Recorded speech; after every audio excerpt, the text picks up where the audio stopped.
Okay, so let's start. Entonces comencemos. Buenos días, América, and good afternoon, evening, Buenas Europe. tardes o buenas noches, Europa. Bienvenidos a el webinario de Interlace, del proyecto Interlace. En esta ocasión, nuestro tema es organizaciones que construyen capacidades para proyectos de soluciones basados en la naturaleza.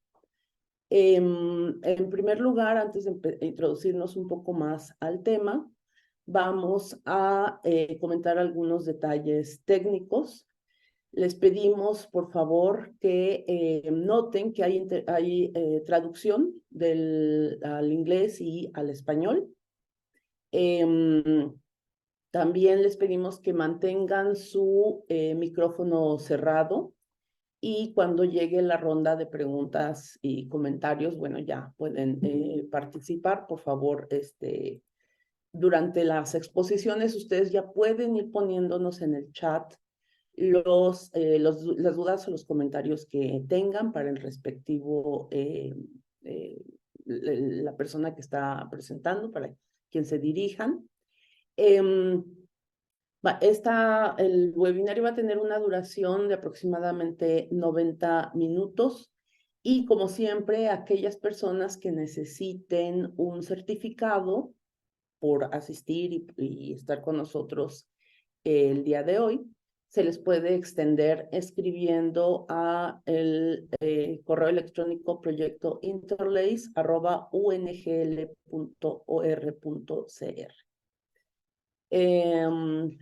Bien, el objetivo de esta sesión es conocer la labor que muchas organizaciones no gubernamentales, que son universidades, think tanks, también compañías privadas, han realizado desde hace mucho tiempo para apoyar la adopción de programas vinculados con la sostenibilidad, en particular, pues, con la idea de este enfoque de soluciones basadas en la naturaleza.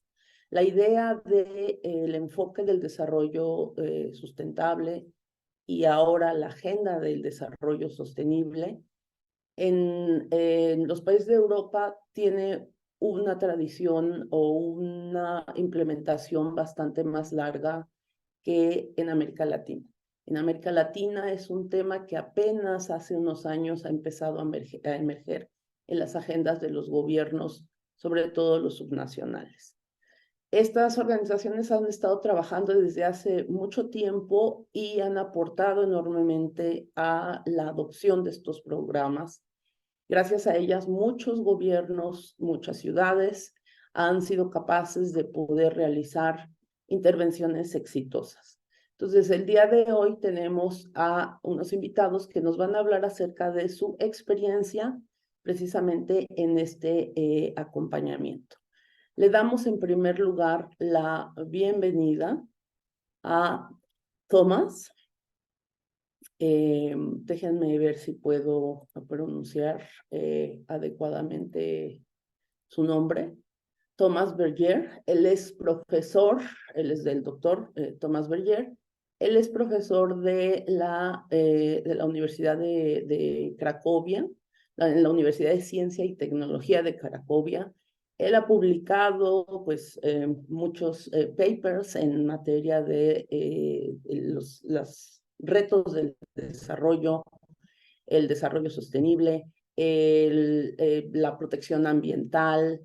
Ha realizado intervenciones en Polonia y en el extranjero en torno a proyectos relacionados con estos temas. También tiene experiencia en lo que se relaciona con el manejo del agua, lo cual es un tema muy relevante en estos momentos que debíamos haber pensado en eso bastante antes.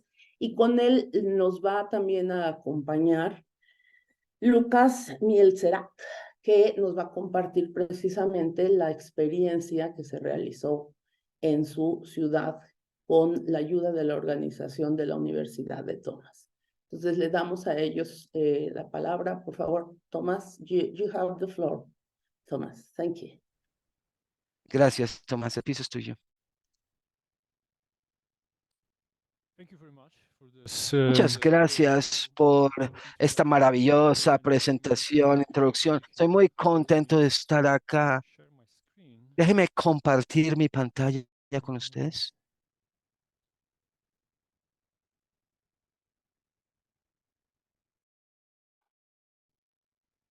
I hope that you can see and hear my slide. Espero que la puedan ver y escuchar. Yo estoy muy contento de estar acá. No simplemente estoy haciendo esto para ser diplomático, no, realmente estoy contento porque lo que hemos encontrado que es importantísimo en nuestra fundación donde soy miembro, aparte de ser profesor en la universidad, en esta fundación, y hoy quiero compartir con ustedes algunos proyectos por la Fundación Synteges y lo que estamos haciendo en la Syntegen Foundation, que es nuestra pasión, nuestro objetivo es apoyar a las comunidades locales, especialmente dentro de los municipios, en sus transformaciones verdes. Bueno, la parte principal va a tratar sobre los tres proyectos que son más recientes, las últimas actividades, pero quiero compartir con ustedes un poco de información sobre nuestra historia. La Century Foundation fue establecida en 1998 y por más de 2 décadas hemos sido muy activos en Polonia. Y al principio educábamos a las personas sobre sostenibilidad en general. Cooperábamos con diferentes doctores, nuestro fundador y el profesor Chaskivo de la Universidad de Florida. Y hemos enseñado a las personas en Polonia y también a las personas de una amplia gama de lugares sobre las aplicaciones y cómo se pueden incorporar y aplicar la sostenibilidad, pero siempre educando y cooperando con los municipios y las instituciones y los negocios y las empresas en Polonia. Entonces nos guiamos en las prácticas de la aplicación práctica y más estamos volviéndonos como un think tank y aún un centro de investigación, quien está ayudando a la sociedad polaca y a las comunidades locales y municipios a que en sus transformaciones verdes, especialmente soluciones basadas en la naturaleza, protección, gestión, utilizando el SBN para adaptación climática, para mitigación. Es muy práctico este enfoque. Y yo creo que esto es lo más importante, demostrar verdaderos proyectos reales. Voy a compartir 3 con ustedes, de muchos, obviamente, de muchos de nuestros proyectos, pero 3. Y el primero, discúlpeme, la última parte de la introducción. Hay 6 diferentes casillas que nos muestran cuáles son las áreas principales de nuestras actividades. Como les dije, soluciones basadas en gestión de áreas verdes, aguas, como mencionaron antes, pero también muy importante, como nuestras actividades tiene que ver con participación ciudadana. Todo lo que hacemos no lo hacemos como expertos. Ni siquiera somos expertos en cierto sentido, pero queremos incluir los diferentes actores, diferentes ciudadanos. Entonces, el conocimiento es una parte de nuestro fundamento, pero el segundo brazo es participación ciudadana. ¿Cómo involucramos a las personas dentro de la ciudad y tomadores de decisiones, todos los actores realmente durante la transformación? Y publicamos muchas cosas también con lineamientos, publicaciones científicas, pero como Fundación Sensimil estamos produciendo muchos lineamientos y al final de pronto hablaré un poco más sobre esto. Y como mencioné, voy a presentarles 3 diferentes proyectos. El pequeño, en cierto sentido, en términos microescala, pero es bastante un proyecto grande. Tiene que ver con jardines pluviales o de lluvia. Hace 10 años o más producimos los primeros lineamientos en cooperación con Melbourne de Australia, que tradujo y desarrollaron sus lineamientos, desarrollaron a la realidad polaca y Y desde este momento hemos desarrollado este proyecto. Entonces estamos esperando que las primeras comunidades puedan construir el primer pequeño o a media escala, depende realmente, solución basada en la naturaleza, con infraestructura verde-azul, se puede llamar así, para retener el agua, para limpiar el agua, para almacenar agua en el paisaje. Aún en ambientes urbanos, en condiciones urbanas, estamos construyendo esponjas de agua para capturar agua en diferentes formas, en la tierra, en las plantas, en las materas, con diferentes maneras. Estamos produciendo muchísimo material para ayudar las inversiones, para ayudar a los ciudadanos, para ayudar a los negocios, a los municipios, para construir estos tipos de soluciones. Estamos demostrando cómo se diseña este tipo de solución, cómo se forman, cómo se resuelven los aspectos técnicos, qué plantas deberíamos utilizar. Tenemos más y más experiencia y también ayudamos a las personas a construir sus proyectos y jardines de aguas lluvias y aguas tormentas, y los municipios están adoptando esto para cooperar con nosotros. Estamos construyendo cientos de estos tipos de jardines de aguas lluvias o aguas tormentas y enseñando a las personas el por qué se hace y cómo se hace. Y la participación es importantísimo y lo hacemos con los usuarios finales, con estudiantes, con padres de familia, con docentes, con personas mayores, con activistas. Como mencioné al comienzo, esto no simplemente es para construir algo, no, es involucrar a los ciudadanos. Esto es lo más importante. Y es muy bueno. Los jardines de aguas pluviales es un proceso, pero el proceso es tiene una serie de factores. Es una oportunidad para que las personas sean creativos con arte, con habilidades diferentes, pero otro que es importante, muy frecuentemente involucramos a las personas y los diferentes actores, no solamente en la construcción del proyecto, pero en la planeación también, que es mucho más difícil. Y eso se conecta a nuestro proyecto más grande, que no voy a presentar en los detalles hoy, pero también es un ejemplo que un proyecto pequeño de jardines, de aguas pluviales, inicialmente muchas veces se convierte en algo mucho más grande. Por ejemplo, tenemos el gran proyecto del colegio amigable al clima y estamos convirtiendo un colegio en Warsaw, en nuestra capital, lo estamos convirtiendo en un centro local de amigable al clima y todo el colegio va a ser verde en cierto sentido, en conjunto con los estudiantes, con los docentes y con otros colegios que participan también. Entonces, una amplia gama de participantes, pero comenzamos con un jardín de agua pluvial muy pequeño y desarrollamos la cooperación, la confianza y hoy en día estamos transformando todo esto y estamos trabajando con las paredes verdes. Existen muchas soluciones involucradas. Todo realmente va a ser como una esponja completa, un colegio esponja, reteniendo mucha agua en el terreno, pero también mostrando a las personas del barrio, de toda la ciudad de Warsaw, que esto sí se puede lograr. Entonces, que el descarga de agua también es posible en Polonia. Ese es el primer proyecto. Y el segundo tiene que ver con el líder verde, Green Leader. Es bastante especial este proyecto porque no solamente trata sobre transformación verde, pero también trata sobre siendo liderazgo, sobre la sociedad civil. Este proyecto se hace junto con la Fundación Polaca de Libertad, Polish American Freedom Foundation. Fueron muy activos para esta transformación democrática por muchos años y decidieron que querían algo sobre el ambiente verde y protección y manejo de las soluciones basadas en la naturaleza y se involucraron con nosotros. Y mi tiempo casi se va a acabar, entonces espero que tendremos discusión más adelante, pero voy a presentar este proyecto de Green Leader, el líder verde, de una manera muy breve. Este proyecto no son para individuos, es para equipos. Nosotros estamos educando o cooperando realmente con equipos de 3 personas de las comunidades locales del municipio.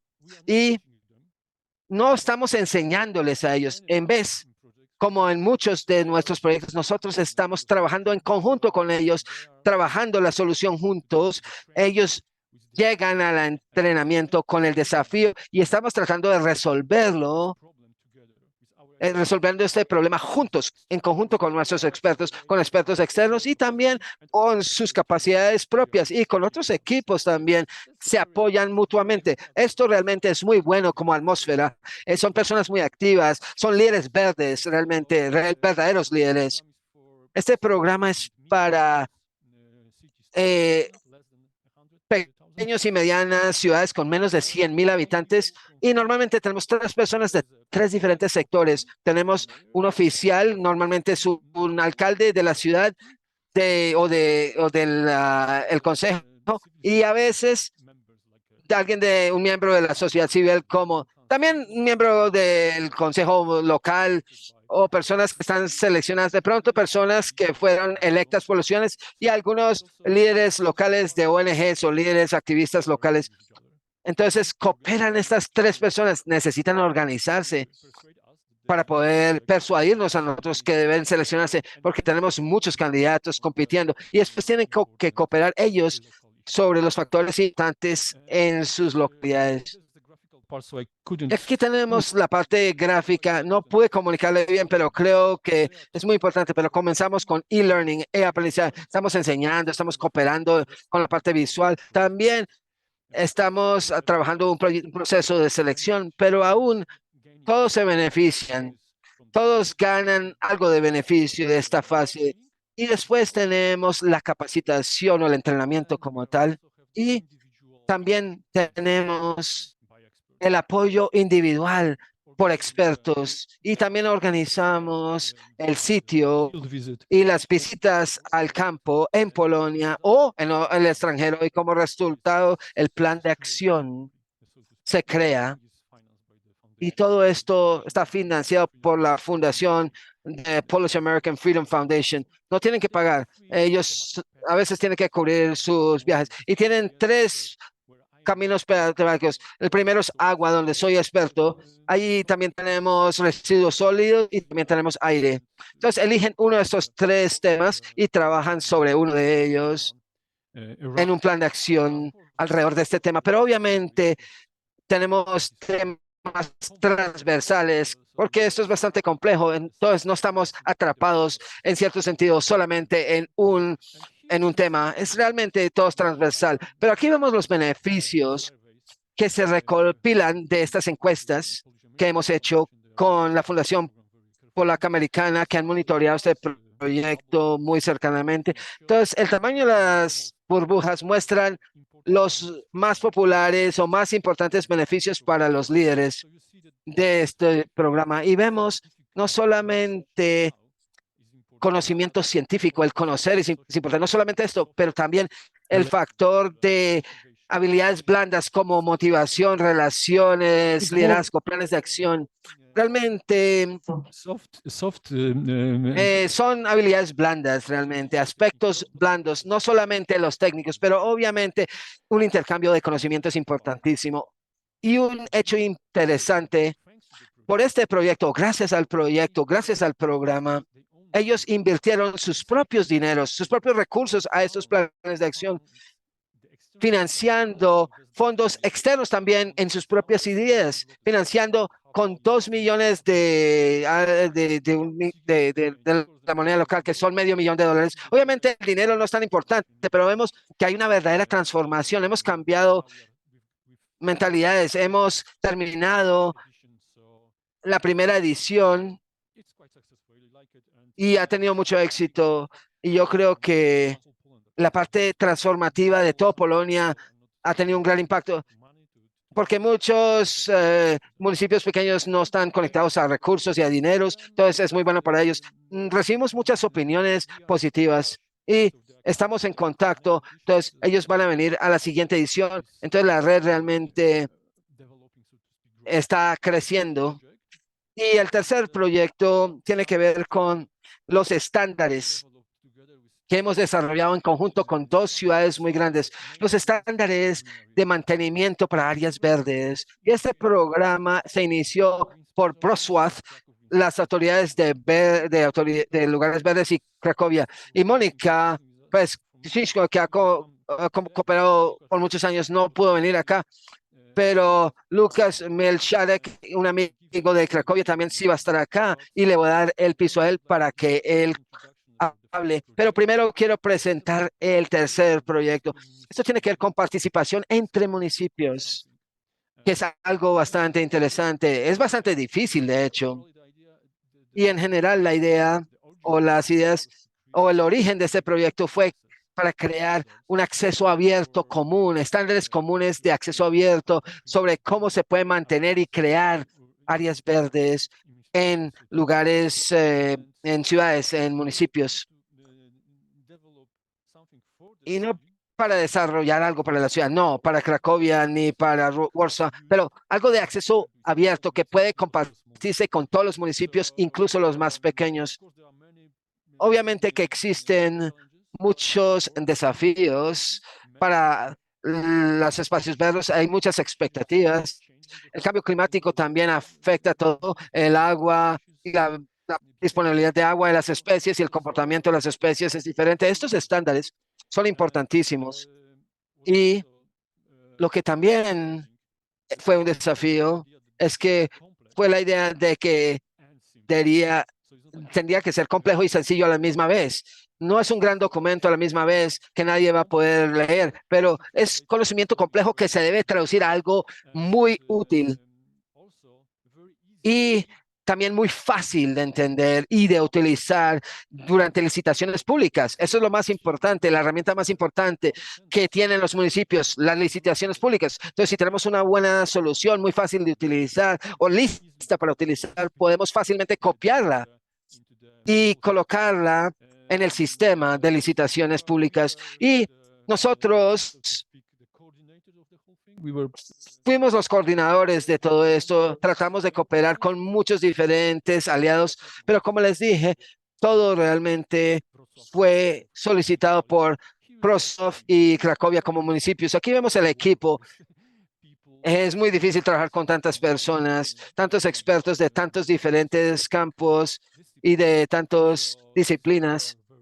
Todas las discusiones fueron muy difíciles, muy complejas estas discusiones, de hecho, pero al final sí tuvimos algunas habilidades de cómo organizarnos con estas herramientas de participación y estas técnicas que utilizamos. Realmente fueron muy útiles estas herramientas de participación y pudimos producir los estándares. Y creo que esto es un gran momento para darle el piso ahora a Milkarich, quien es el co-creador y el usuario, uno de los co-creadores de este estándar. Entonces, si puedo, por favor, démosle la bienvenida al señor Lucas Melkrajek. Buenos días a todos y buenas tardes, dependiendo desde qué hemisferios se unen. Muchas gracias, Tomás, por su presentación y por la muy breve presentación sobre las actividades que estamos haciendo en la Fundación San Zimira, que es impresionante en Polonia. Brevemente quiero presentarles los estándares verdes que utilizamos nosotros en Cracovia y en Wrocław, y espero que estos estándares se vuelvan más comunes en toda Polonia y quizás algún día podremos exportarlas y traducirlas a otros lenguajes porque tienen que ser universales. Nos dividimos estos estándares en 6 diferentes temas o áreas o libretillas temáticas. Y estos libretillos hablan sobre el tema principal relacionado con espacios verdes y gestión de espacios verdes. Y también nos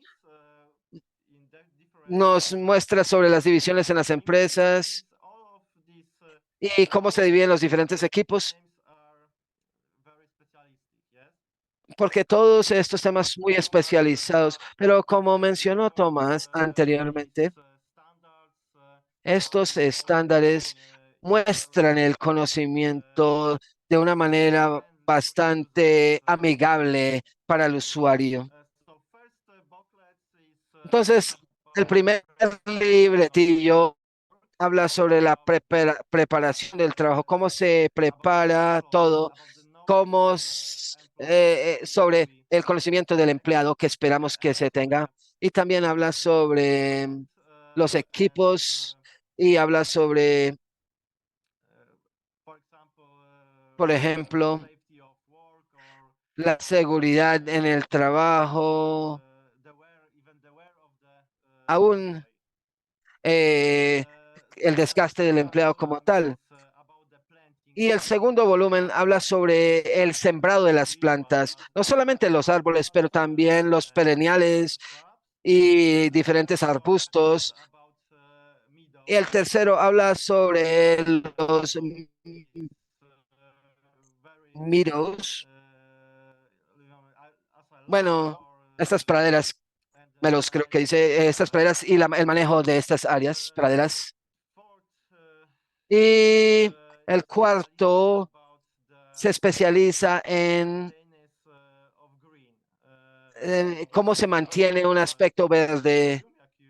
Eso es un volumen bastante grande, como lo vemos en la parte derecha, uno de los volúmenes más gruesos. El quinto habla sobre el mantenimiento de la infraestructura y cómo se mantiene el espacio completo, el mantenimiento. Y el sexto es muy importante para mí, tiene que ver con la biodiversidad. Es un volumen también bastante grueso, con mucho contenido. Y todo esto es muy rico en fotos, es muy amigable al lector y, y es una manera muy amigable de mostrar una información de esta naturaleza.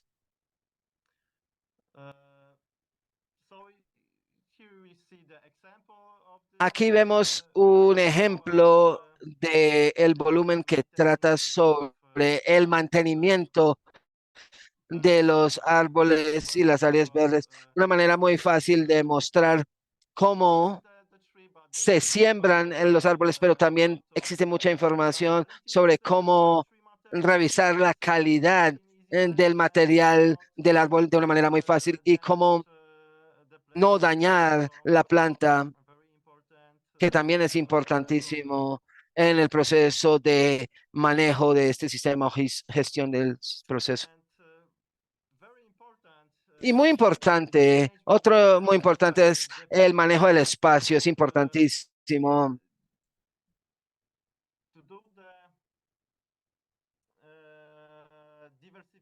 para diversificar el espacio, porque el espacio dentro de una ciudad realmente tienen muchos diferentes usuarios y tenemos que tener diferentes servicios ecosistémicos para este espacio. Entonces tenemos espacios que contienen un manejo muy intenso cuando hay movimiento muy frecuente de personas o cuando tenemos diferentes periodos en el año donde hay diferentes y hay áreas donde hay que se requiere menos manejo. O aún ecozonas son espacios que se usan para la naturaleza, donde no hay que mover los árboles ni los pastos y, y también tenemos que trabajar con lo que llamaríamos la madera muerta. Y todos estos ítems están incluidos dentro de los estándares. Lo importante realmente es que estas cosas están reflejadas dentro de nuestro sistema de manejo de gestión. Este sistema GIS de gestión o de manejo, donde podemos eh, colocar todos estos ítems. Aquí vemos un ejemplo de un ecositio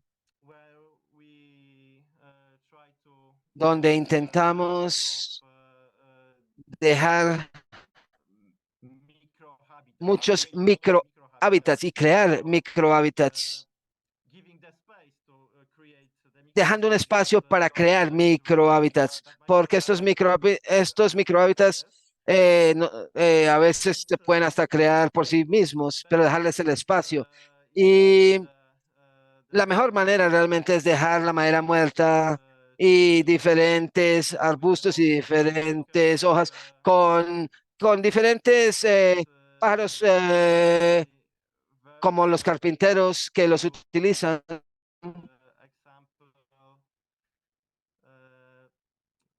Esto es un ejemplo muy bueno de los estándares, pero también debemos recordar que las personas no están tan acostumbradas a estos espacios. Entonces, también tenemos que proveer información porque las personas no van a saber para qué están estos árboles muertos aquí, por qué los dejamos acá, que tienen un propósito, que es intencional dejarlos acá. Tienen que conocer esto los ciudadanos.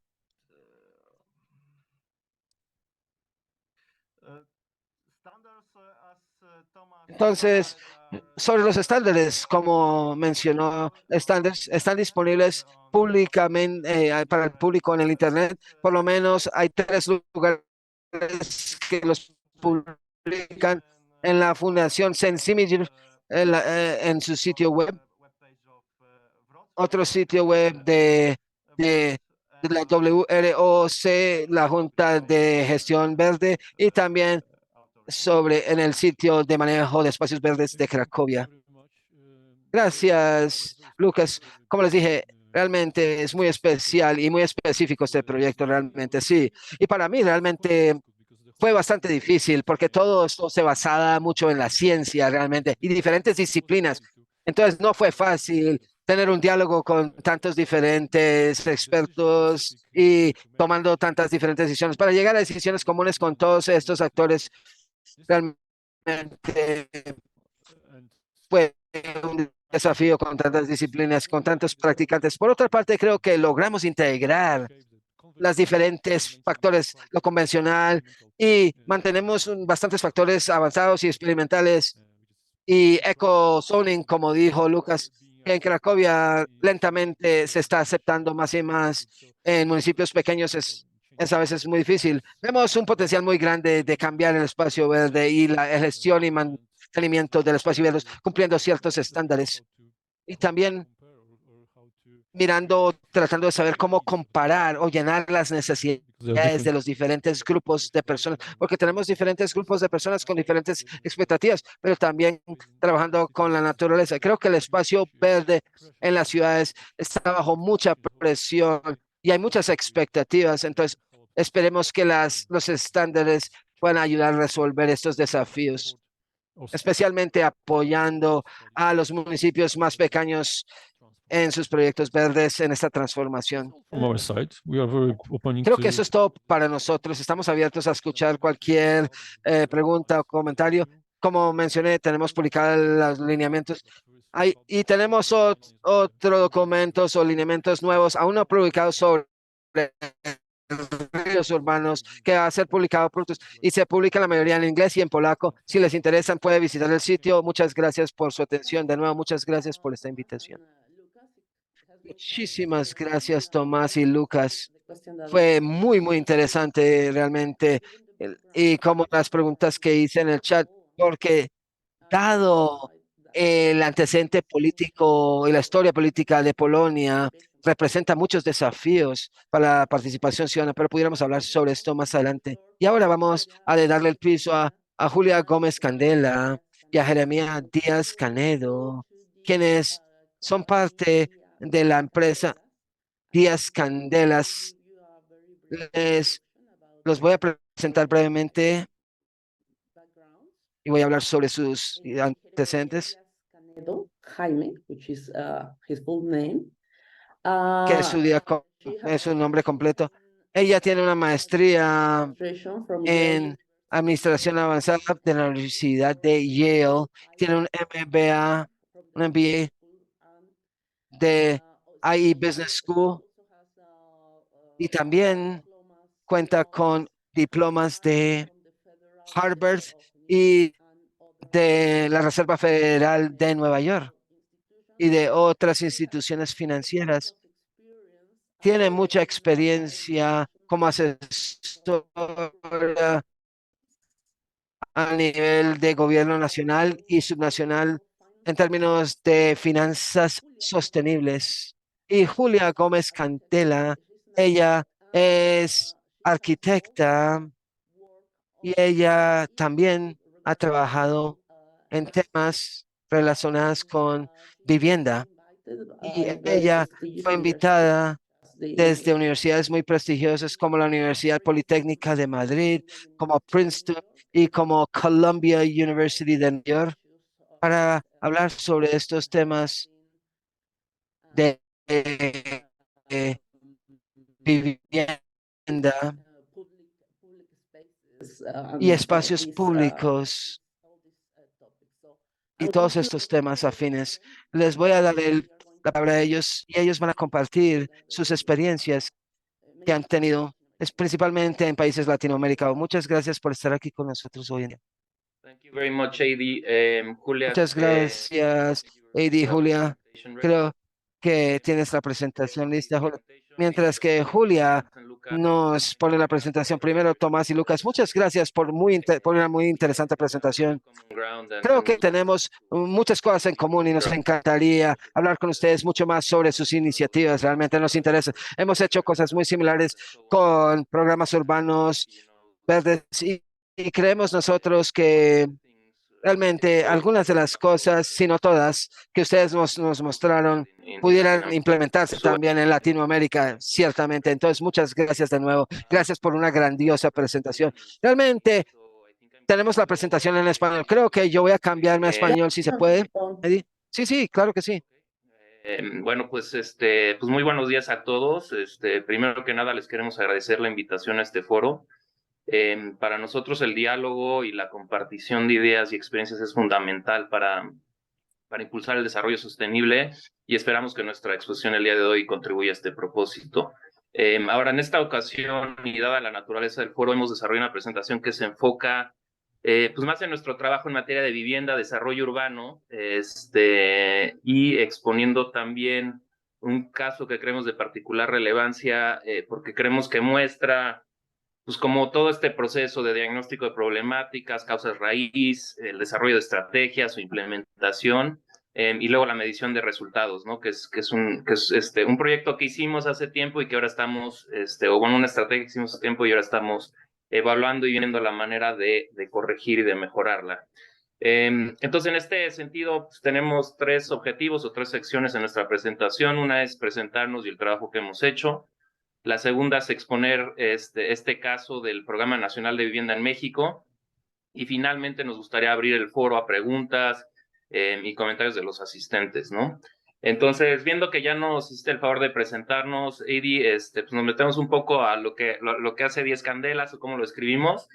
Lo voy a decir muy brevemente y creo que Julia va a entrar en detalle de muchos de los programas que hemos hecho que a lo mejor ejemplifican mejor pues, qué quiere decir esto, que muchas veces así como de marketing casi, ¿no? Pero bueno, pues como lo tenemos en nuestra página de internet, usamos experiencia junto con analítica avanzada para encontrar oportunidades, desarrollar proyectos y ofrecer productos superiores, haciendo hincapié en viabilidad financiera, responsabilidad social y compromiso con el medio ambiente.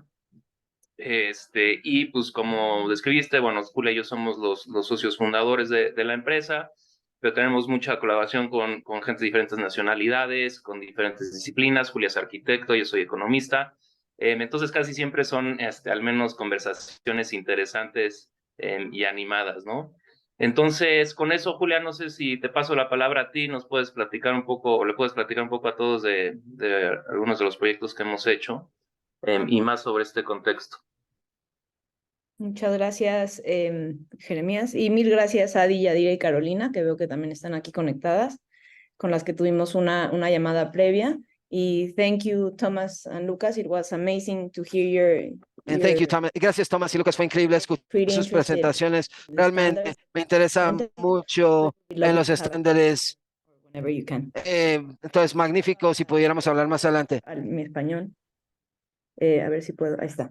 Me gustaría platicarles, y como comentó Jeremías, enfocaremos la primera parte de nuestra presentación con los trabajos que hemos realizado y poniendo especial énfasis en la relevancia del desarrollo de diagnósticos, identificación de causas raíz e implementación y medición de los resultados que estemos proponiendo. Intentaré ser súper breve porque, como saben, los arquitectos tendemos a poner un chorro de diapositivas, pero las voy a hacer súper rápido para que esto avance y no se aburran. Entonces, dividiré esta primer parte en el trabajo que generamos Jeremías y yo en el Infonavit. El Infonavit es la hipotecaria más grande quienes no conozcan del Infonavit, si tienen dudas luego les platicamos, pero bueno, ya no estamos en el Infonavit, ahora estamos en 10 Candelas. Pero primero hablaré un poco de las iniciativas que generamos en el Centro de Investigación para Desarrollo Sostenible y después ya un poco nuestro trabajo en 10 Candelas. Esta primera parte la dividí en temáticas de abandono de vivienda, mejora y ampliación, vivienda de autoproducción asistida, vivienda social en los centros de las ciudades, proyectos de cohesión social, donde tenemos algún punto de encuentro con lo que nos presentó Tomás y Lucas, la reconstrucción ante desastres naturales, que justamente quienes estemos por este lado saben que acabamos de vivir una súper tragedia en Acapulco, y todas estas problemáticas creemos que las compartimos con muchas ciudades latinoamericanas.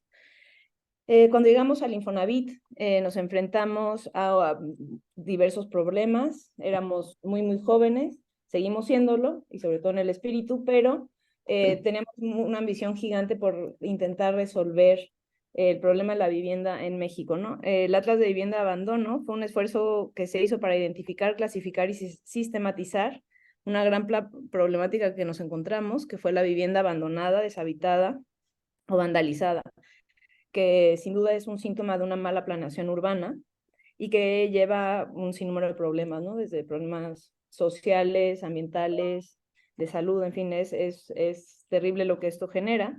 Y también después del Infonavit también hemos desarrollado algunos diagnósticos integrales y planes para dar respuesta a esta problemática.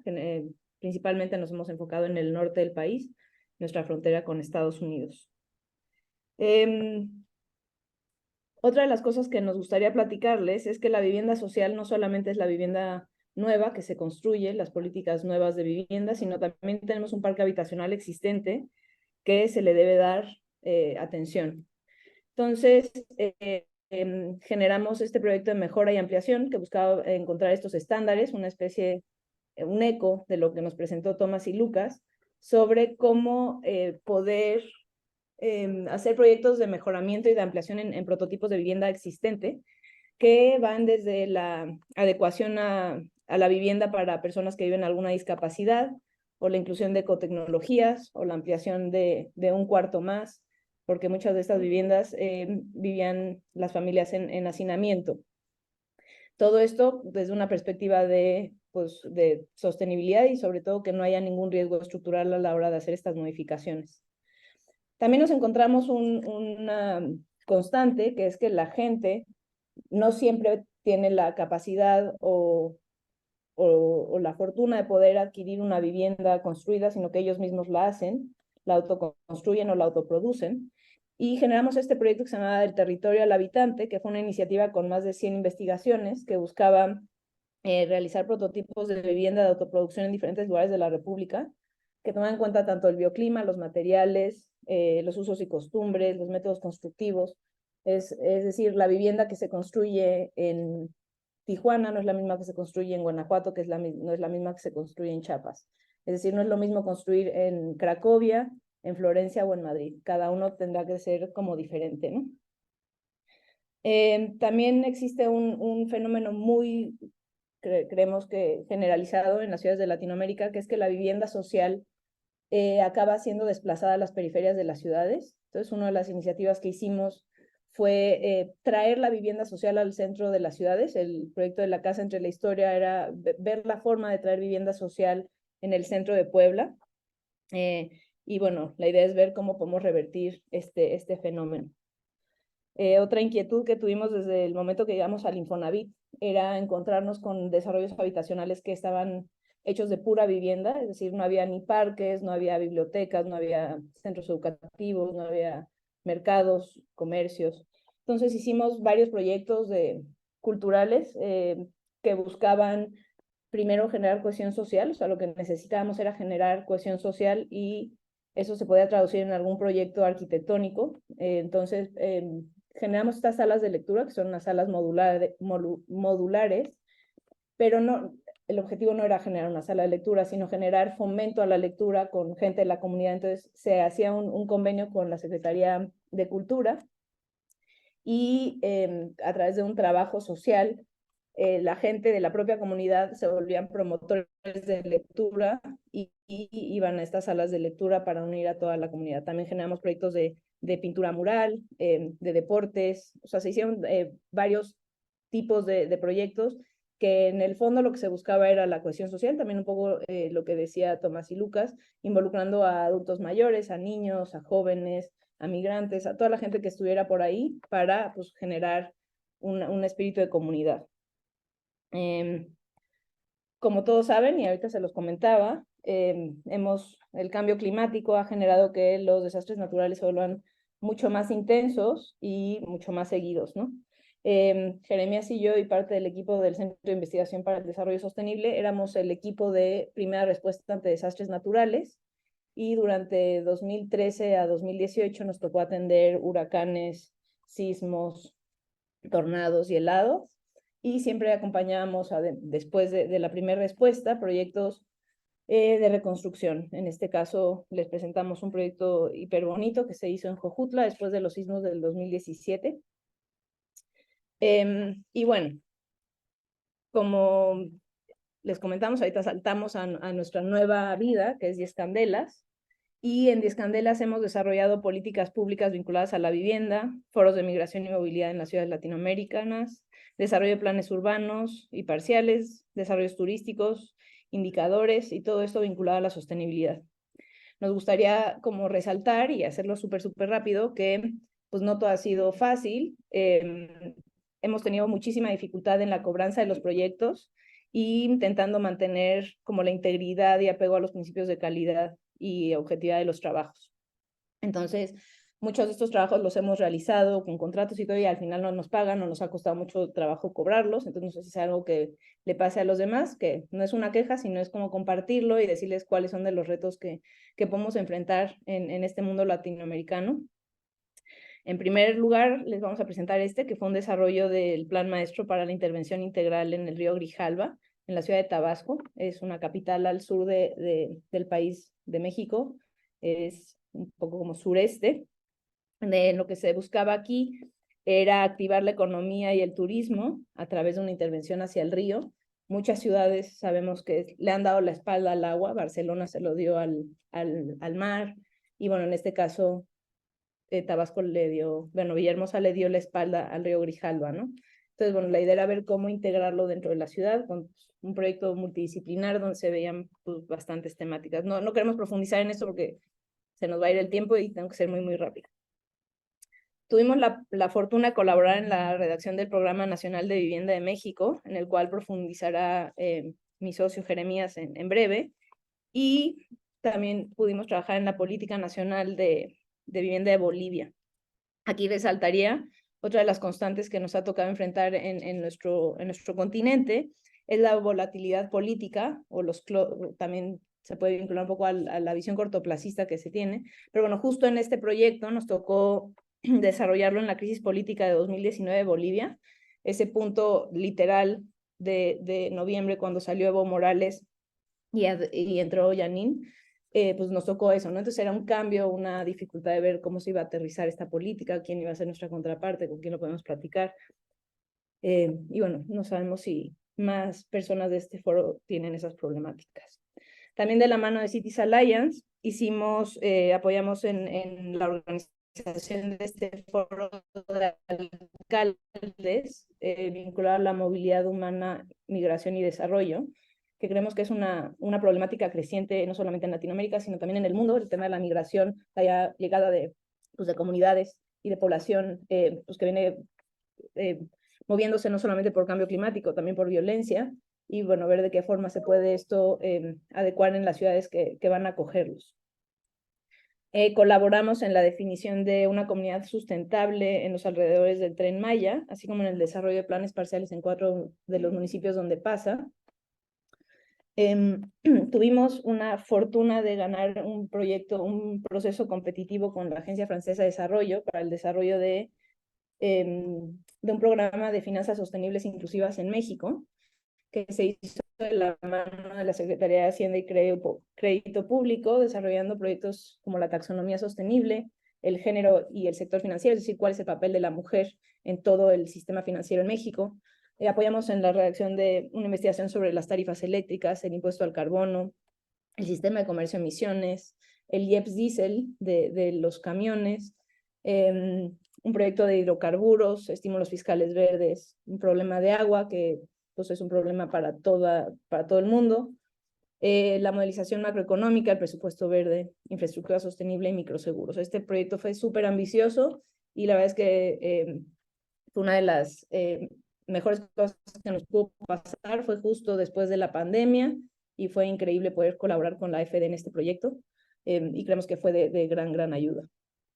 Ya casi para terminar, desarrollamos un desarrollo, apoyamos en la alineación de los ODS a un desarrollo turístico en Costa Rica, se llama Sunya y es en Malpaís. Fue interesantísimo, es un proyecto divino que hizo el arquitecto Alberto Kalach de México. Y bueno, fue muy interesante hacer esta alineación a los ODS sin caer como en el greenwashing, que puede pasar bastante, es como meter con camisa de fuerza algo que en realidad no debería de ser. Entonces, bueno, hay que ser súper objetivos en esta alineación. Así como el desarrollo de una estrategia de sostenibilidad en una industria pues, que generalmente no es la más sostenible, que es la minería o los materiales de construcción. Entonces, apoyamos en el desarrollo de la estrategia de sostenibilidad para el grupo ARCA, también un proyecto muy interesante. Ya finalmente se los prometo, acabamos de terminar el estudio de planificación urbana y gestión patrimonial y turística de Ibarra, que tuvo 4 grandes entregables, 2 planes parciales para la construcción de un puente y toda la afectación urbana que iba a tener, un plan municipal de turismo y naturaleza, así como de patrimonio, y un plan de conservación y gestión del centro histórico. Toda esta información la pueden encontrar en publicaciones. Estas publicaciones están en nuestra página web y si no vinculadas, gran de ellas al Infonavit, donde se desarrollaron muchas de ellas. Con esta información es cosa que nos manden un correo y estaremos encantados de hacerlo. Desafortunadamente, la gran mayoría están en español. Las que desarrollamos con universidades de Estados Unidos sí están en inglés, pero bueno, en caso de que sea de muchísimo interés, les ayudamos a descifrar lo que dicen en español. Y Jerez, si quieres te paso la palabra. Muchas gracias, Julia. Pues aquí, digo, es mucha información, perdón, pero pues no tenemos mucho tiempo, pero queremos un poco platicarles de todo. Si alguien al final de la presentación están nuestros correos, entonces si alguien quiere hablar más a detalle de cualquiera de estas iniciativas, programas, proyectos, etcétera, nos encantaría de las publicaciones también.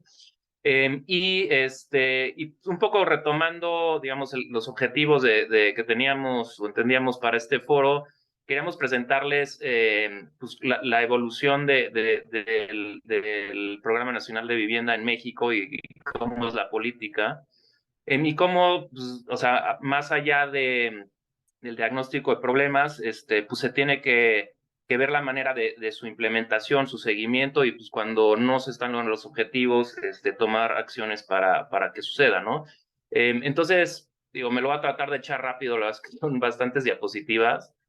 Ya me acostumbré, como mi socio es arquitecto y ellos tienen cientos de diapositivas siempre, creo que ya se me pegó un poco, a pesar de que yo soy economista y creo que ahorita lo van a notar porque ahorita Julia les presentó muchas imágenes, yo presento muchas gráficas. Entonces, Julia, ahorita si me ayudas para irlas pasando más o menos rápido.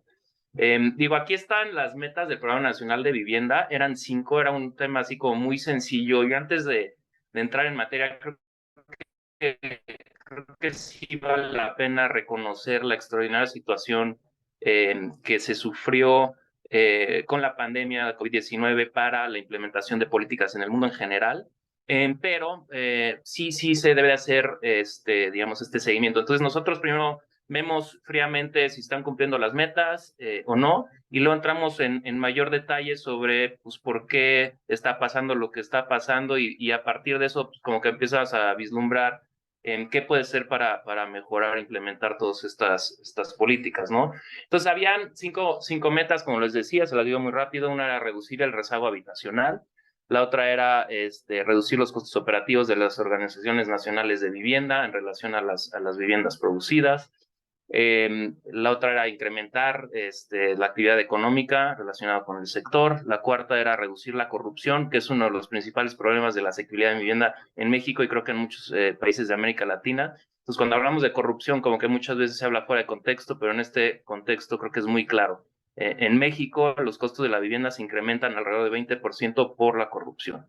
Y la quinta meta tiene que ver con la ubicación de la vivienda, ¿no? Entonces, cuando hablamos de productividad, de emisiones de gases de efecto invernadero, tenemos que hablar de la ubicación de las viviendas, ¿no? Entre más lejos estés, la productividad baja. Hay un tema que se llama la constante de Marchetti, que algunos conocerán, pero pues también las emisiones de gases de efecto invernadero pues, tienden a incrementarse entre más tiempo tienes que demorar en transportarte.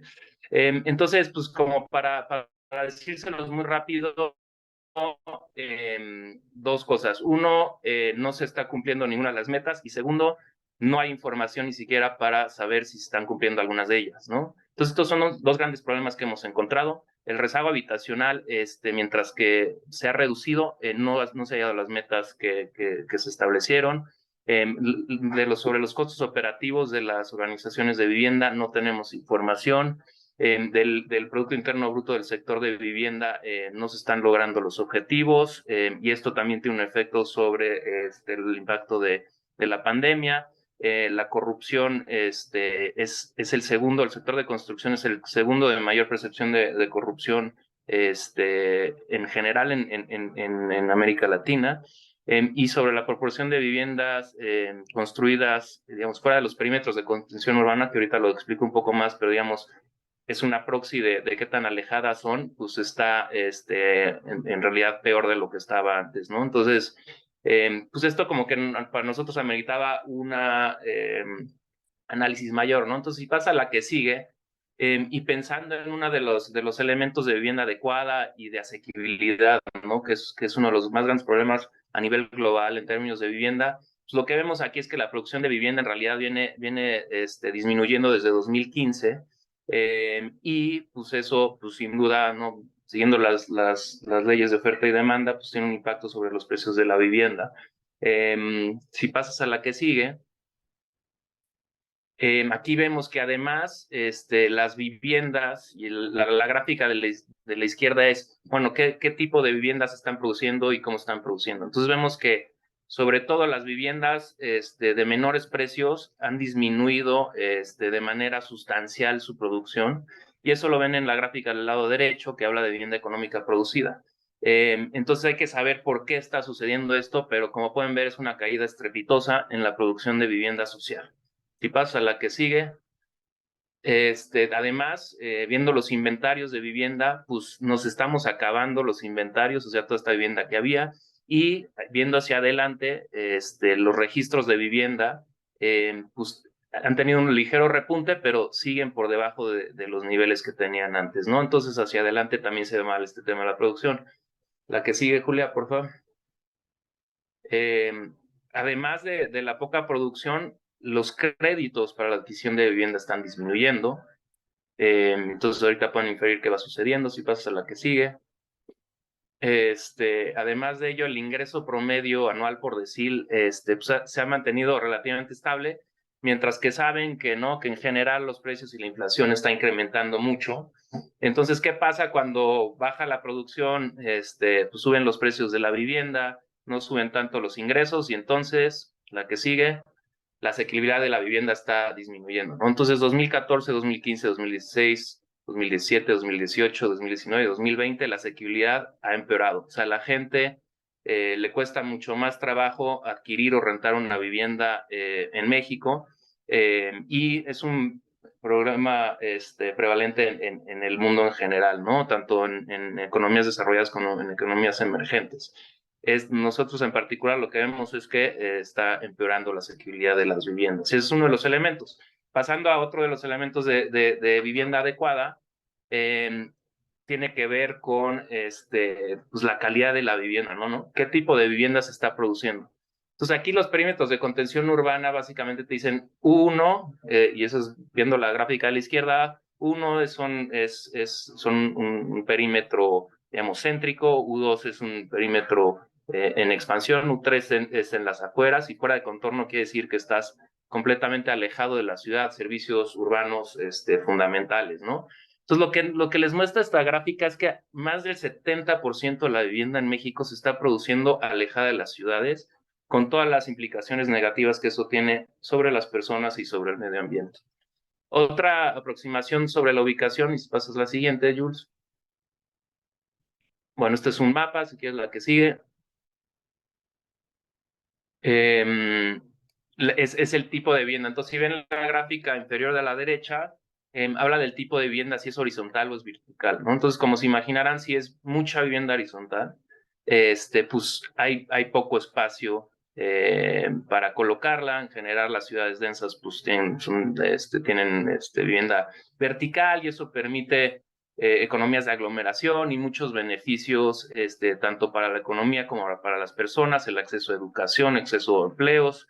Y aquí lo que vemos es que, como lo decíamos la última, pues el 70% de las viviendas que se están construyendo en el país son horizontales, ¿no? Entonces ya son como varios indicadores que están diciendo, bueno, a lo mejor estamos haciendo algo que no permite que hayan ciudades densas y productivas, y que a lo mejor está propiciando esta segregación socioespacial que decía Julia, ¿no? De las personas de menores ingresos, se tienen que salir de las ciudades, y tiene varias implicaciones negativas sobre ellos y sobre su disfrute y bienestar, ¿no?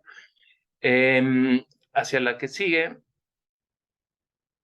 pues también otra manera de ver este problema de la calidad de la vivienda es justamente la falta de la calidad de la vivienda, ¿no? Entonces, estas son cifras de rezago habitacional. El rezago tiene que ver con si hay materiales, si la gente vive en hacinamiento, o si no hay drenaje apropiado, ¿no?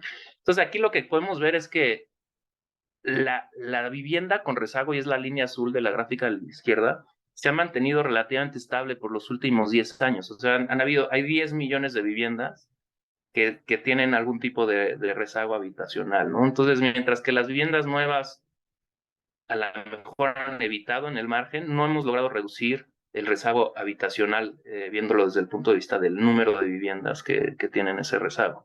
Y ahorita, pasando a la parte y esta es una gráfica, la de la derecha son las personas que viven en condiciones de rezago habitacional, y eso, como pueden ver, es alrededor de 27%. Y si pasa a la que sigue, Julia, el número de viviendas con rezago es menor a eso, que es como alrededor de 23%. Entonces, lo que eso te dice es que además hay una mayor concentración de personas en las viviendas que tienen rezago, ¿no? Entonces hay más personas viviendo en este tipo de viviendas malas, con todas las implicaciones negativas sobre salud y muchos otros factores. Si pasa la que sigue, Julia, por favor. Todo esto, o sea, esta gráfica lo que les dice es, o sea, ¿en qué se refleja eso, no? Entonces vimos que la reducción en producción de vivienda tiene impacto sobre la asequibilidad, la calidad de la vivienda, pues impactos sobre su ubicación, y también sobre un problema enorme que dijo Julia, y que fue un tema que les platicó al principio, que tiene impacto sobre vivienda deshabitada. Entonces, si vives en una vivienda en la cual pues, tienes un commute de 3 horas de ida, 3 horas de vuelta, o sea, está alejado de las fuentes de trabajo, además no tienes escuelas cercanas, no tienes parques, no tienes hospitales, la seguridad quizás es peor. Pues tenemos un problema tremendo en México, que es el abandono de vivienda, ¿no? Entonces aquí lo que les enseñamos es que las viviendas deshabitadas están alrededor de 14%, esos son aproximadamente 7 millones de viviendas. Entonces 7 millones de viviendas están deshabitadas en México. Es un problema, es casi un desastre ¿no? humanitario, porque las pocas personas que se quedan en este tipo de viviendas pues no tienen acceso a los servicios más básicos. La que sigue, Julia, creo que nos queda poco tiempo, es pues ver ahora, ya vimos el problema que está haciendo el gobierno, lo vemos a través de, bueno, del punto de vista económico, qué está pasando con las partidas presupuestales.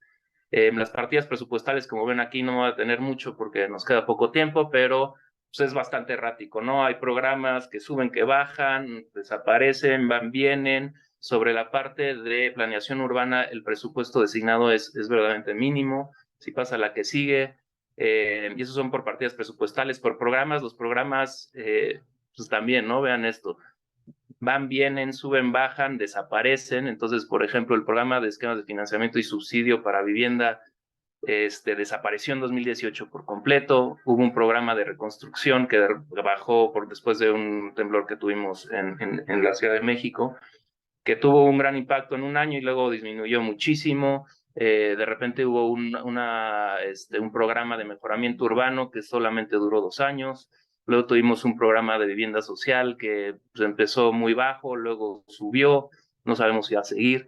Entonces, todas estas cosas tienen un impacto sobre la capacidad de las instituciones y de las personas de tener un impacto y de crear políticas y programas que verdaderamente tengan un impacto sobre estos resultados que hemos visto. Si pasa a la que sigue, por favor. De repente, para programas urbanos y vivienda en los estados, de 2013 a 2014 desapareció por completo, luego regresó. Entonces, otra vez, ¿no? O sea, esta destrucción de capacidades a nivel local por pues, políticas que hacen poco sentido, se ve reflejado también aquí en los números, ¿no? Y estas son cosas que tendríamos que estar revisando y tratando de resolver. Adelante, Jules. Esto es el presupuesto por estado, que se ve muy raro. Entonces, 2012 y 2013 todos tenían el mismo presupuesto, independientemente de los rezagos habitacionales, la población. El 2014 desaparece y luego, pues bueno, se mueve como se ve ahí. Entonces, esto nada más demuestra más y más pues esta inconsistencia en la política, ¿no? Entonces, ¿cuáles son las reflexiones que podemos ver aquí? Es que, bueno, viendo la producción, es producir más vivienda más rápido y mejor. Eso no me lo inventé yo. Fue de una persona que voy a hablar alguna vez del HUD, del Housing and Urban Development de Estados Unidos. Entonces, ¿cómo podemos facilitar los trámites, aumentar la producción? O sea, se tiene que producir más vivienda mejor ubicada y más rápido. Hay que aprovechar pues, avances tecnológicos. Hay que repensar la habitabilidad, ¿no? ¿Cómo podemos reducir costos de construcción? Pues otra vez el combate a la corrupción, como les decía hace rato, y tener pues una política de disponibilidad de materiales, y pasa a la que sigue. Otras cosas que podemos hacer es producir vivienda mejor ubicada. Entonces, viendo el público que tenemos aquí, pues creo que es particularmente relevante porque tiene que ver con el ordenamiento territorial, y el vínculo de la vivienda con el ordenamiento territorial, el aprovechamiento de infraestructuras y servicios urbanos, y ¿no? Reducir la porción de vivienda abandonada, propiciar el acceso a vivienda. Entonces, por ejemplo, no hay políticas y no hay programas de renta para vivienda social, ¿no? Entonces, bueno, estas son algunas reflexiones. Creo que ya se nos acabó el tiempo, entonces con esto pues queríamos empezar pues, el diálogo, responder cualquier pregunta que pudiera haber. Muchas gracias. Muchísimas gracias, Julia y Jeremías. Tenemos aquí algunas preguntas. Voy a empezar con la que nos hace Paola Lepori. Está en inglés, dice fantastic things going on in these Polish cities. She's referring to the Están Polish. pasando muchas cosas fantásticas en estas ciudades de Polonia. Gracias por compartirlas. La pregunta es, ¿qué tan instrumental es el hub de soluciones basadas en naturaleza para la diseminación en otros municipios? Esa es una pregunta que tenemos. Luego tenemos otra que es mi pregunta, de hecho. Primero que todo, La base de todo para cualquier tipo de política es primero que todo la disposición política de las autoridades. ¿Cómo gestionamos esa disposición para convencer a los alcaldes y a los tomadores de decisiones para que puedan adoptar este tipo de proyectos? Y en segundo lugar, dado el contexto político de Polonia, ¿cómo pudieron, de hecho, tener una participación ciudadana efectiva? Bueno, voy a empezar con la segunda. Ambas preguntas son muy importantes y no son fáciles de responder, pero la disposición política entre los sectores locales ha cambiado muchísimo a raíz de los desafíos reales. Por ejemplo, si tenemos la ciudad, de esta manera no podemos evitar, si tenemos una inundación, no podemos evitar el problema. Obviamente el cambio climático afecta estos problemas de inundación y obviamente la urbanización también. eh, los cambios en la ciudad han generado problemas no solamente de inundaciones, sino también sequías. Entonces, creo que hay mucha disposición y se entiende que hay que hacer algo a nivel local. A nivel local no hay forma de evitar este problema. Hay una falta de experticia por una parte y una gran falta de diseñadores y constructores profesionales o personas que brinden servicios necesarios. Así que creo que estamos en una transición y creo que en este momento la disposición política está en caos. Obviamente se requiere mucha educación entre las instituciones. En mi opinión, el nivel de disposición es mayor ahora en el gobierno local. Es diferente en el gobierno central, viendo que cambió y va a haber un nuevo gobierno, no podemos hablar al respecto, pero antes el nivel de gestión de agua era muy enfocado en el siglo XIX, en lo que se hacía en ese entonces. Entonces creo que ahora por lo menos la disposición política ha mejorado. La segunda pregunta es incluso más compleja y es incluso más difícil responderla porque por una parte, hay niveles muy bajos de confianza en Polonia. La confianza ciudadana y social es muy poca. No confiamos en el gobierno local, mucho menos en el central. Entonces, estamos aislados por una parte. Por otra parte, creo que las zonas verdes, en especial los árboles, eh, son una manera eficiente de unir a las personas, porque los ciudadanos, por ejemplo, la resistencia ciudadana, tiene políticas que con frecuencia están conectadas con los árboles. Nos gustan los árboles si los talan, por ejemplo, por motivos legítimos, las personas siempre tratan de proteger los árboles. Entonces, hemos trabajado con muchos temas instrumentales. Por ejemplo, yo estoy trabajando mucho con la gestión de aguas residuales, con desechos, que es mucho menos popular. A la gente le gusta mucho el tema de los árboles y en mi opinión, generalmente les gusta la parte verde. Por ejemplo, les gusta trabajar con el suelo, con las matas, las plantas y los objetos de barro incluso, esos jardines de grés. Entonces, eh, los municipios con espacios verdes en Polonia, como Cracovia, por ejemplo, representados por Łukasz, eh, ellos están invirtiendo mucha energía en la educación al respecto. Entonces, no solamente se trata de mantener estos espacios verdes, sino que también están educando a las personas, también a nivel profesional, diría yo. En Cracovia, por ejemplo, hay un gran presupuesto para los ciudadanos, para educar a las personas y para que aprendan a hacer aplicaciones, a planear la siembra de árboles y nuestros ciudadanos se están educando más y más con el tiempo. No sé si Fukash quería agregar algo. Es una pregunta corta. Obviamente las dinámicas sociales son mucho más difíciles. Espero que podamos hablar de esto. Sí, totalmente de acuerdo con Tomás. Yo podría agregar que en relación con los árboles hay muchas actividades con las ONGs y muchas personas más. Y también hay una nueva iniciativa de soluciones basadas en la naturaleza para la gestión del agua, que es muy importante. Normalmente cada año hay un nuevo año financiero y se crean estas iniciativas. Entonces, especialmente en el presupuesto local, no hay muchos fondos, por decirlo así. Entran fondos externos para estas actividades que están muy bien vistas por los políticos y los demás interesados, también las partes interesadas. Sí, la primera pregunta que mencionaron en el chat eh, es sobre lo instrumental que es este núcleo, este hub liderado por los municipios y las normas.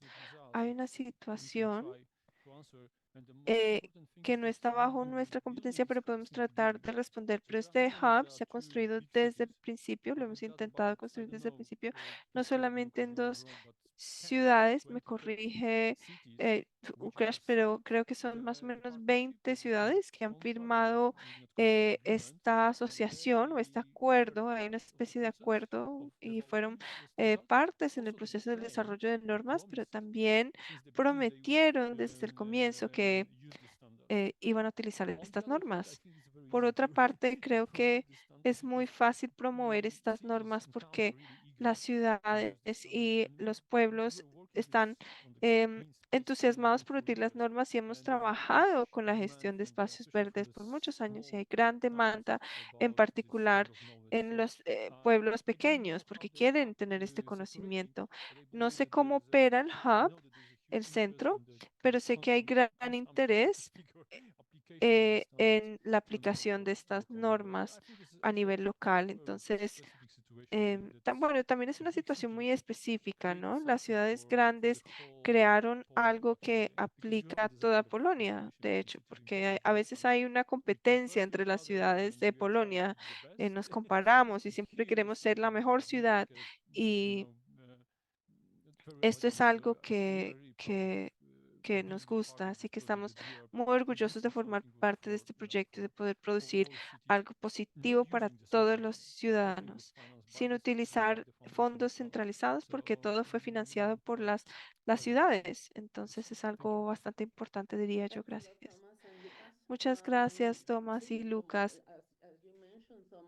Sí, como mencionó Tomás y Jeremías, también necesitamos hablar sobre el deseo político y también la participación ciudadana, que son los fundamentos de todo, pero posteriormente también hay que pensar en cómo vamos a financiar estas iniciativas, como mencionó Jeremías, porque hay un gran problema con la financiación para este tipo de proyectos, para que estos proyectos y programas sean sostenibles.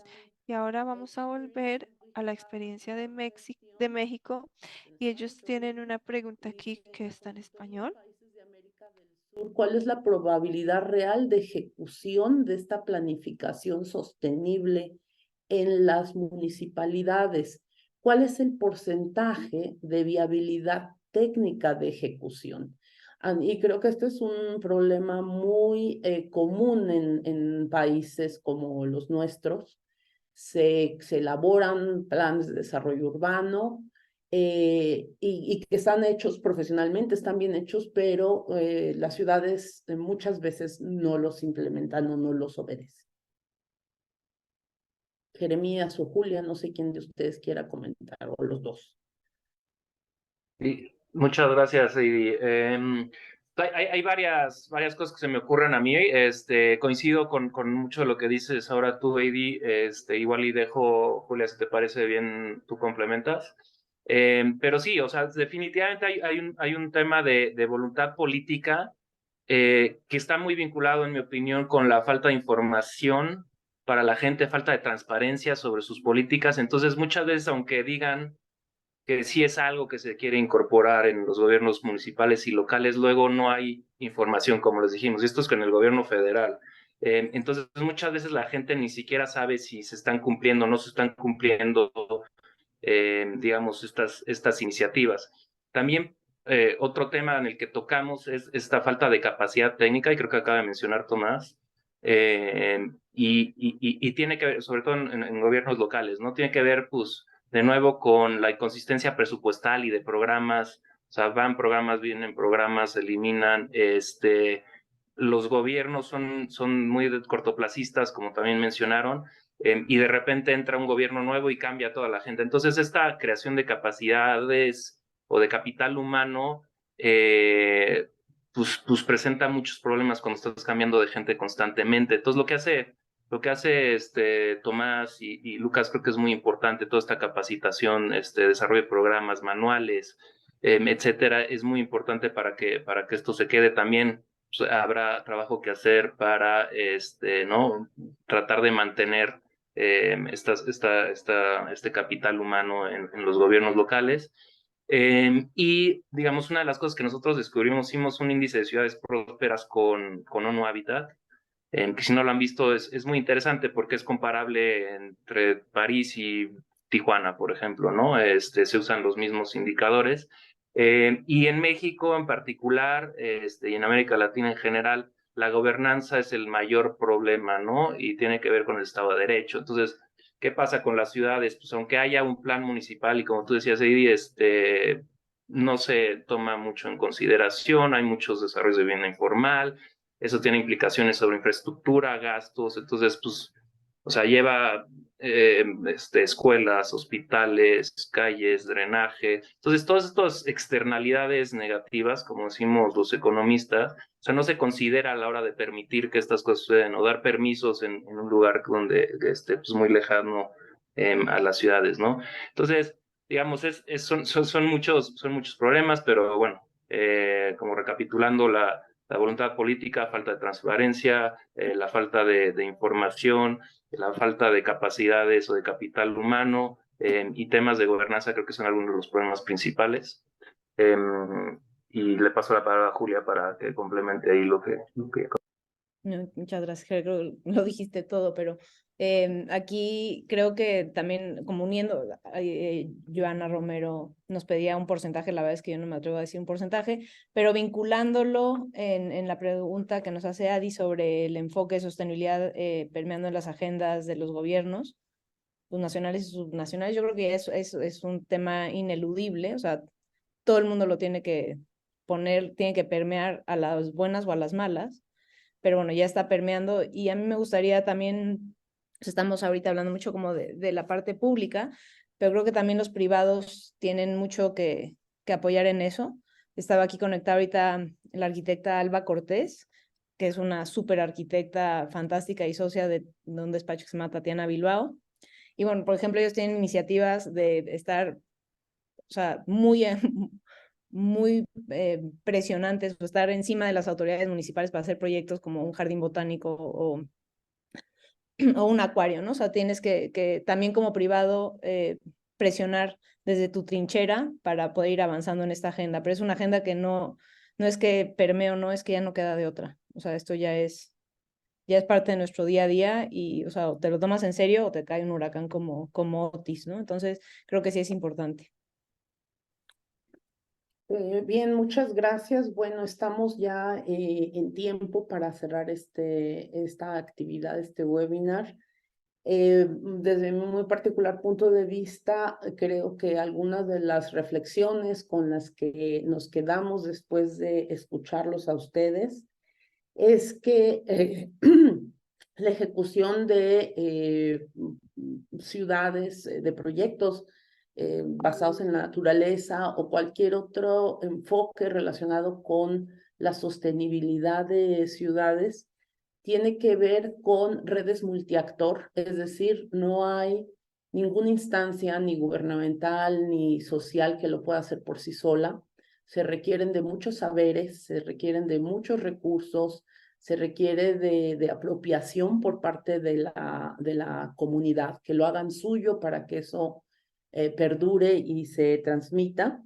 También necesitamos por parte de la autoridad la institucionalización de la política pública, es decir, que el cambio de gobiernos y de tomadores de decisiones no implique empezar de cero en la nueva administración, sino que se retomen las experiencias que han funcionado y que se pueden seguir funcionando siempre y cuando les estemos dando seguimiento y los estemos evaluando para poder mejorarlas, ¿no?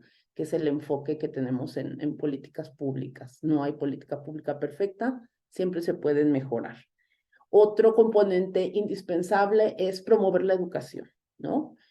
Promover la educación en términos de actualización del capital humano que trabaja en las diferentes instancias gubernamentales, pero también de la población, para comprender cuál es precisamente la importancia de tener un río limpio, un bosque que se mantiene, viviendas que ustedes comentaron, cuál es la importancia de que las viviendas no estén a 2 horas de la ciudad, de los centros de trabajo y todas las implicaciones ecológicas que esto tiene y en la calidad de vida de las personas, ¿no? Que es también el enfoque de la sostenibilidad. Y bueno, finalmente esto lo resumimos precisamente en el tema que nos ocupa hoy, que es pues la construcción de capacidades en toda esta red de actores que tienen que intervenir. Bien, con eso cerramos. Les agradecemos. Thank you very much for being with us today. And we hope to have you in Muchas gracias por estar con nosotros el día de hoy. Esperamos tenerlos en el siguiente webinar, que es el próximo mes. Y creo que están en nuestra lista de correos electrónicos. Vamos a enviarles información sobre el siguiente webinar. Siguiente webinario, que es en el mes de noviembre, que vamos a tener el consorcio de Interlace, va a tener una reunión en Colombia, en la ciudad de Envigado. Va a ser muy interesante compartir ahí con ustedes. Muchas gracias por todo y que tengan muy buen día. Have a nice evening. Thank you very much and nice to see you. Feliz noche, feliz día y muchas gracias.